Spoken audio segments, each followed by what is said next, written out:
समीक्षा, तुझ्यासमोर काही गाड्या आहेत. त्या गाड्यांमध्ये बाणाच्या खुणेपासून चालू कर बरं. बाणाची खूण कुठे बघ. हां, बाणाच्या खुणेची पहिली रिक्षा. आता त्या रिक्षावरती जो ग्लास आहे त्याच्यामध्ये किती मणी आहेत? 2. मग 2 मण्याची रिक्षा मागं लाव. तुला काढायची त्रिशा? धर.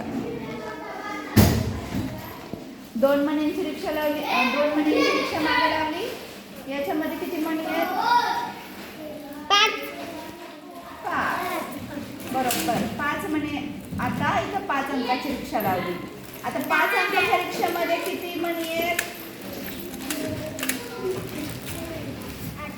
8. बरोबर. आता 8 मण्यांच्या ग्लासामागं 8 अंकाची रिक्षा लावली. कळलं? आता 8 अंकाच्या रिक्षामध्ये कोण बसलेला आहे? 3 मण्यांचा ग्लास बसलेला आहे. मग 3 अंकाची रिक्षा सर्वात शेवटी लावली. आपल्या रिक्षाची गाडी बरोबर झाली म्हणून ह्या बाळाला हसायला आलं. आता हे गेम अजून कोण खेळतंय? रोशनी, ही गेम खेळतात.